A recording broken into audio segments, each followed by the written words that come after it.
Diocese ng Imus. Kinoronahan ito ng koronasyong kanonikal noong 3 ng Disyembre taong 2012. Ang kanyang kapistahan ay ipinagdiriwang tuwing 12 ng Oktubre. Taong 1795, itinatag bilang simbahang parokyal ng mga paring Recoletos sa patronato ng Nuestra Señora del Pilar at de San Juan Bautista sa pamamahala ni Francisco de Santiago bilang unang kura paroko. Taong 1823, mula sa Barangay Toklong, inilipat ito sa Barangay Palangon, ang kasalukuyang kinatatayo nito. Noon namang taong 1821 hanggang 1840, ipinatayo ang simbahang gawa sa bato at ladrilyo sa ilalim ni Nicolas Macera. 1897, nang ito ay pangasiwaan ng mga paring sekular. Taong 1961 naman, nang iganap itong maging katedral at luklukan ng Diocese ng Imus. Noong 2020, ang parokya at katedral ay itinalaga bilang isang pang-diocesanong dambana. Ito ay nasa pangangalaga ng lubhang kagalang-galang Obispo Reynaldo G. Evangelista D.D. at ng kanilang pura paroko na si Reverendo Padre Ruel Castañeda. Mahal na Birhen del Pilar, aming lakas at kagalakan, ipanalangin mo kami.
ang ating pong pasasalamat sa delegasyon ng Mahal na Birhen del Pilar na pinangungunahan ng servants and handmaids of the Our Lady of the Pilar mula sa lungsod ng Imus.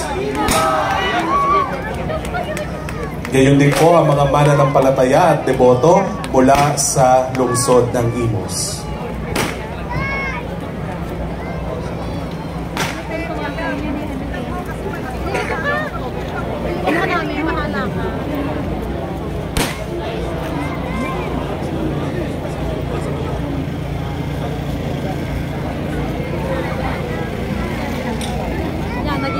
Padre Glenn C. de la Peña. Ang Santa Rita de Casa Huasay Parish ay isa sa mga parokyang nasasakupan ng San Francisco de Malabon. Santa Rita de Casa, patrona ng imposible, ipanalangin mo kami. Ang ating pong pasasalamat sa delegasyon ng Huasay Parish sa Santa Rita de Casa, ang kapatiran ni Santa Rita de Casa mula sa Barangay Pasong Kawayan 2. Nuestra Señora de Lourdes ay ng isang gilid at doon umusbong ang isang bukal na nakapagpapagaling ng mga karamdaman. Ipinagdiriwang ang kanyang kapistahan tuwing ika-11 ng Pebrero.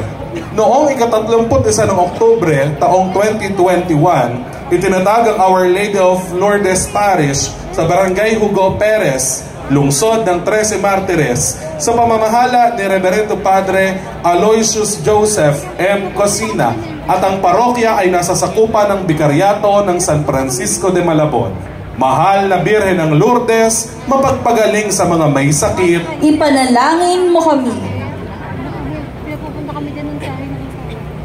Ang ating pong pasasalamat sa delegasyon ng Our Lady of Lourdes Parish sa pangunguna ng samahan.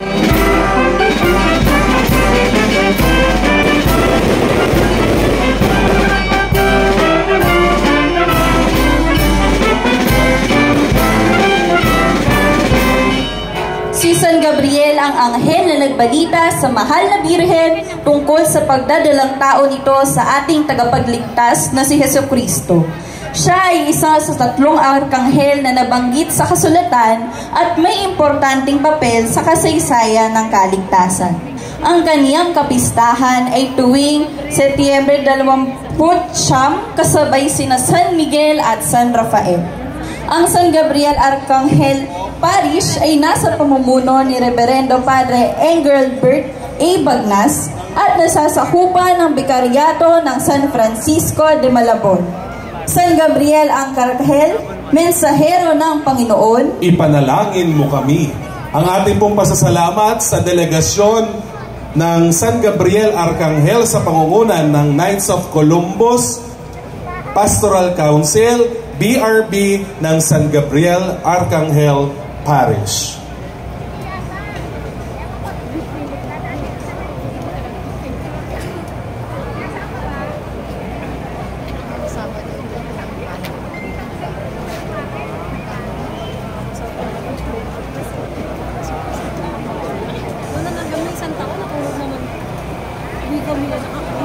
Nuestra Señora de Guadalupe de Javalera.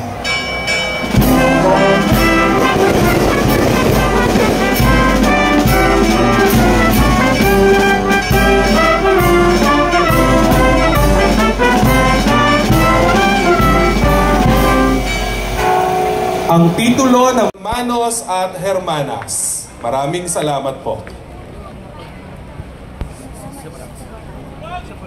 San Judas Tadeo at Pag-asa. Siya ang pintahasing patron ng siyudad ng 13 Martires at ang kanyang kapistahan ay tuwing ika-28 ng Oktubre. Ang parokya ay tinatag noong 1960. San Judas Tadeo, patron ng mga imposible, Ipanalangin mo kami.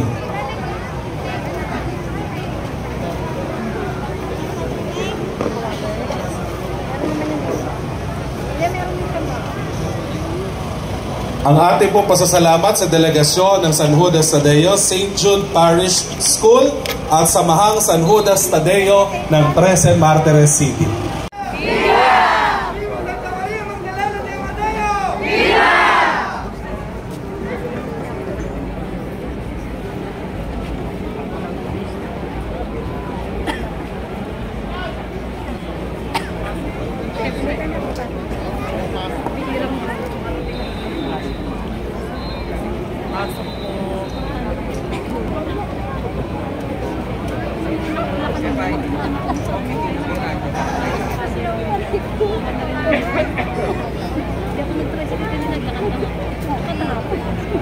Santa Elena de Noveleta.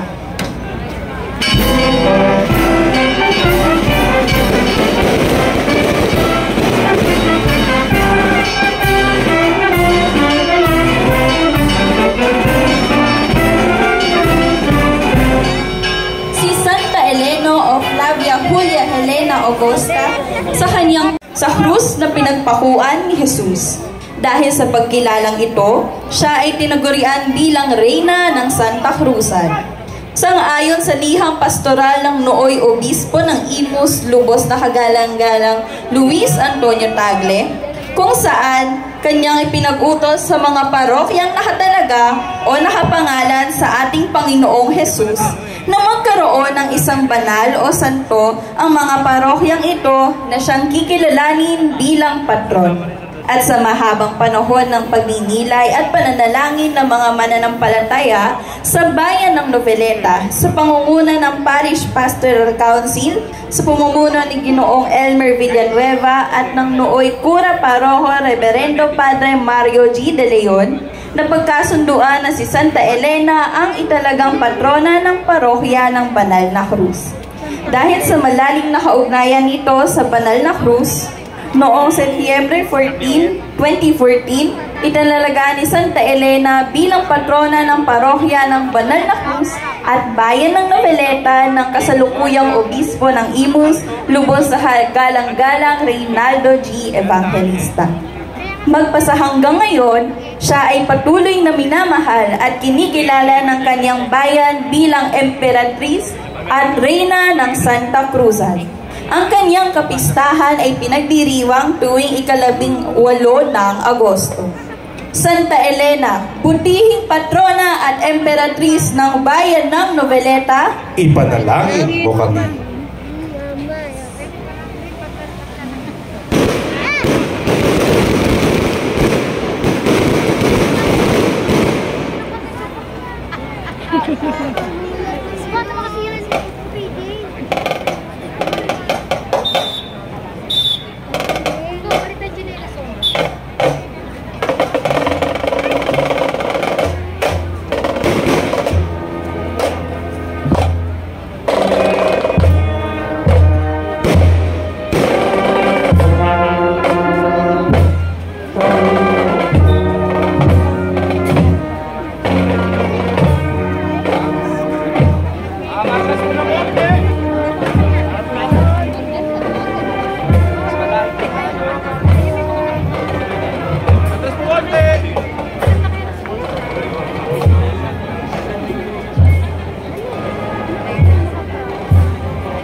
Kasama rin po natin sa gabing ito ang mga delegasyon mula sa Noveleta, ang Los Devotos de Santa Elena, si Vice Mayor Arlene Torres, Municipal Administrator Glenn Villena, Ami Baloy ng Mayor's Office, at John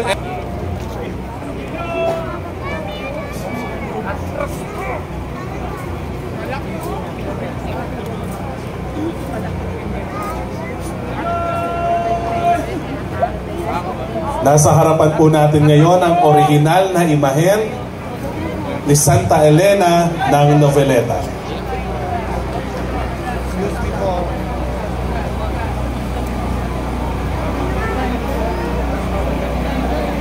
Santa Cruz de Noveleta.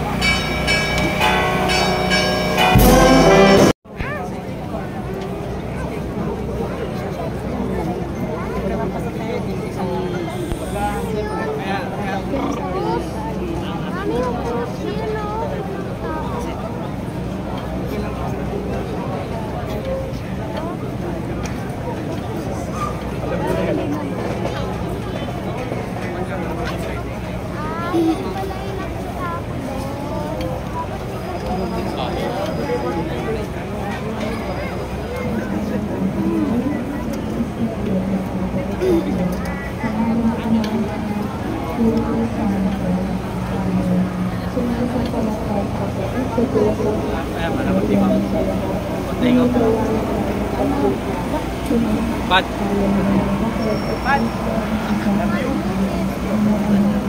o Merry Help of Christians na ipinagdiriwang ang kapistahan tuwing ika-24 ng Mayo. Ito ay nagsariling parokya na sakop ng San Francisco de Malabon. Pasay Parish. Maraming salamat po sa inyong pagdalo.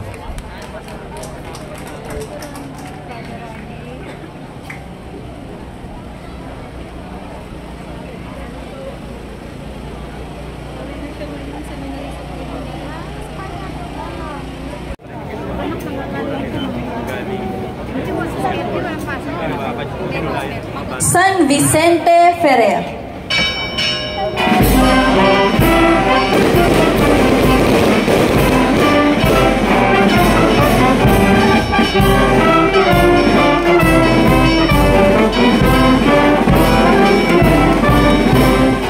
Taong 1979 nang maganap ang unang misa sa barangay sa pamamagitan ng pagdiriwang ng simbang gabi noong December 16, 1979 sa harapan ng bahay ni Nanay Pasencia Villanueva sa pangunguna ni Reverendo Padre Rene Saginsin. Taong 1984 na ipatayo ang unang kapilya sa kanto ng Manggahan sa pamamagitan ng pagpapahiram ng lupa ng pamilya Lumunsad. Nagtulong-tulong ang mga mamayan ng Manggahan sa pamumunan na rin ng mga kabataan na naglikom ng pondo sa pamamagitan ng pangangaroling. April 5, 1984 naman nang unang ipagdiwang ang kapistahan ni San Vicente Ferrer sa pangunguna ni Reverendo Padre Rene Saginsin at dito rin ay unang ipinagdiwang ang kapistahan sa buong barangay. Inilipat ang kapilya sa kasalukuyan nitong tinatayuan noong 1988 at dahil sa lumalaking populasyon ng General Trias, 1997 ay pinasyang magbuo na ng sariling parokya. Ang kapistahan dito ni San Vicente Ferrer tuwing ika-23 ng Enero, alinsabay sa kanyang kapanganakan. Ang parokya ng San Vicente Ferrer ay kasalukuyang nasa pangangalaga ni Reverendo Padre Honorato N. Nati. Botos mula sa Our Lady of Most Holy Rosary, Reina del Caracol Parish, mula sa Bayan ng Rosario, Cavite. Maraming salamat po sa inyong pakikiisa.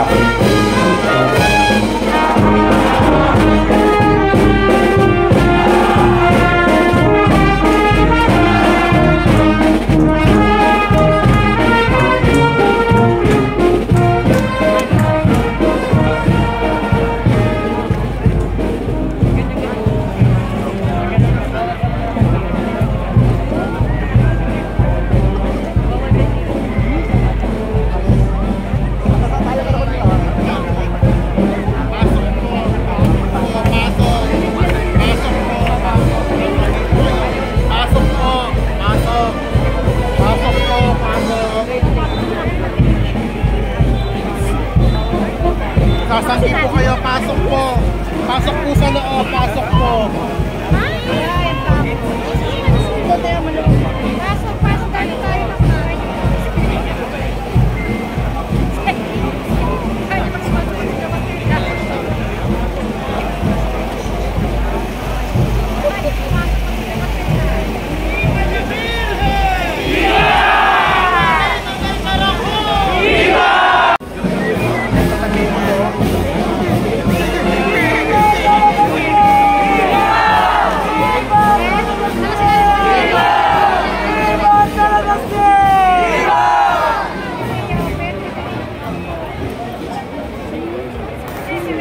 Nuestra Señora de la Soledad de Portavaga.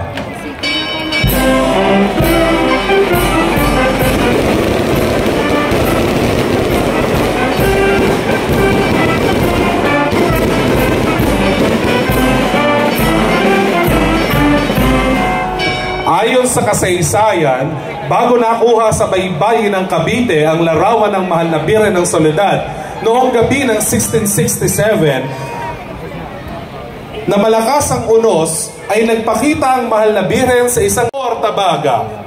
Viva la Virgen! Viva! Viva la Reina de Cavite! Viva! Viva la Luz de Filipinas! Viva!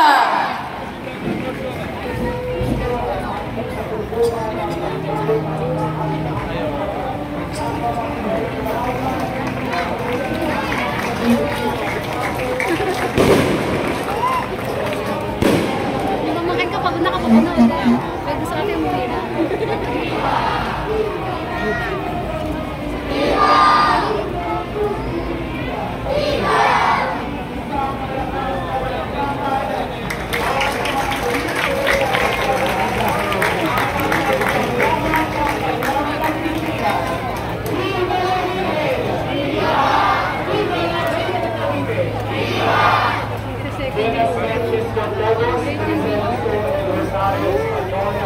Para en honor de la Virgen de la Soledad de Portabaga. Por la señal de la Santa Cruz de nuestros enemigos, líbranos, Señor Dios nuestro. En el nombre del Padre, y del Hijo, y del Espíritu Santo. Creo en Dios Padre Todopoderoso, Creador del cielo y de la tierra. Y en Jesucristo, nuestro Señor Jesucristo.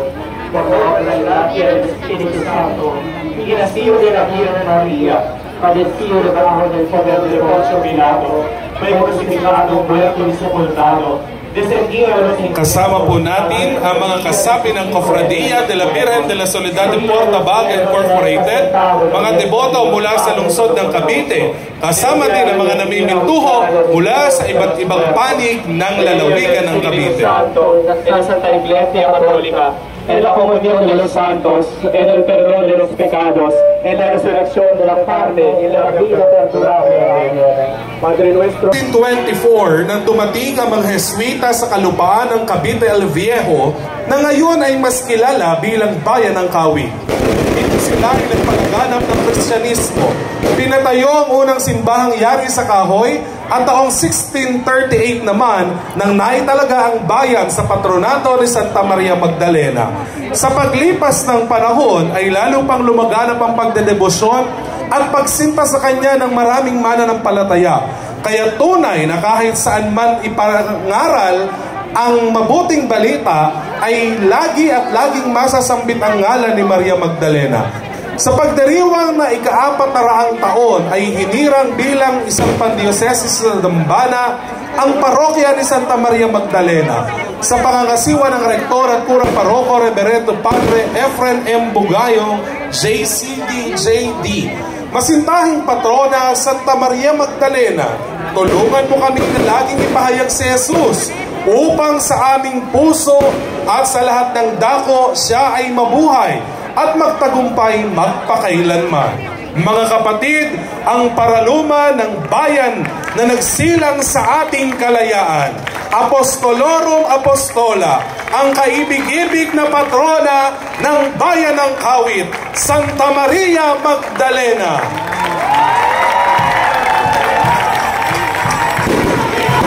Santa Maria Magdalena, lakad-bini ng Revolusyon Kapitelyo. Ipanalangin mo kami!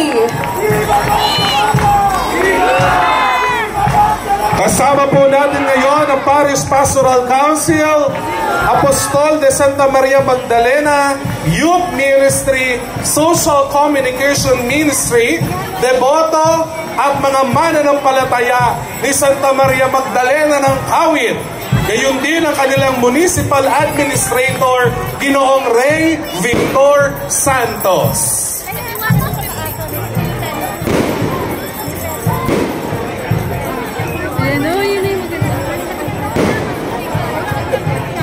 Malayo pa ng alin.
pasalamatan ang delegasyon ng Parokya ng Santa Maria Magdalena mula sa bayan ng Kawit, Cavite.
Pebrero.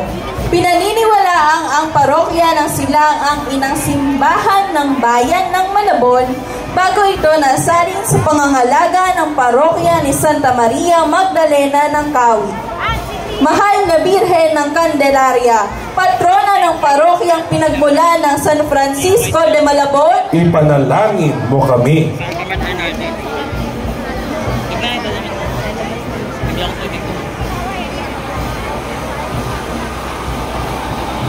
Ang ating pong pasasalamat sa kapatiran ng Mahal na Birhen ng Candelaria mula sa Silang, Cavite.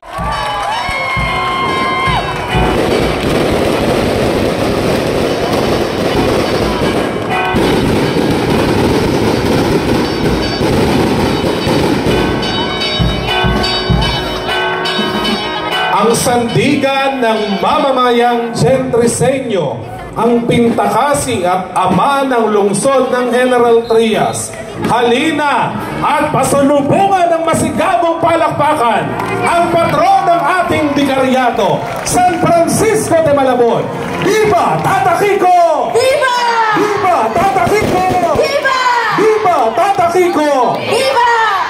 Maraming salamat po sa 270 taon ng iyong paggabay at pagmamahal sa aming bayan. Viva Tata Kiko! Viva! Viva Tata Kiko! Viva! Viva Tata Kiko! Viva!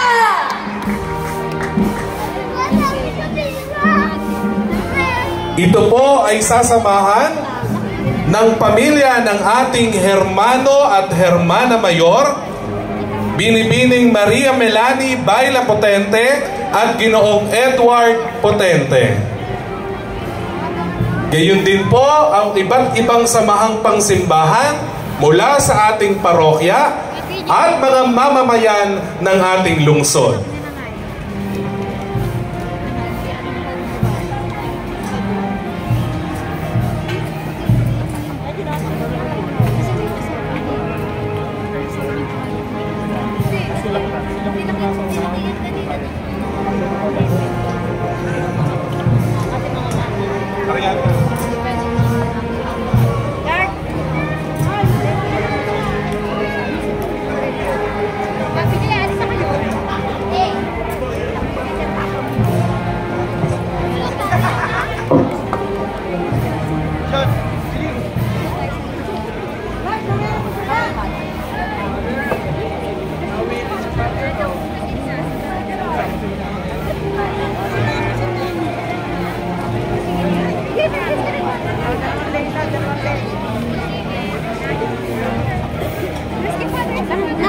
PJ! Bisa naman ito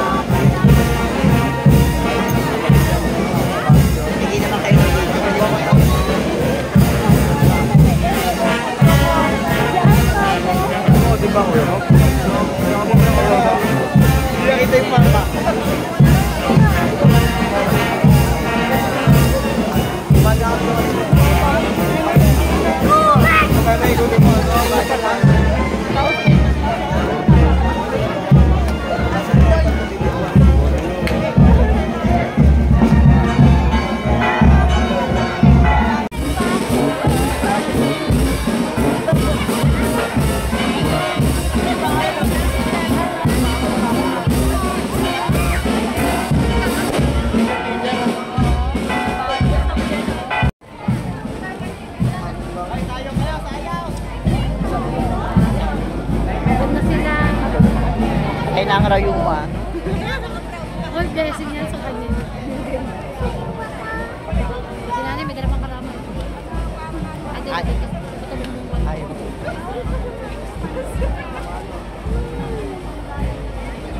Nagdawa naman sa akin ng all year round naman. Ang bibigat na ano. All year round. Dati ito yung pakita ko na makakita. Simbolo lang yan.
Viva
la vida!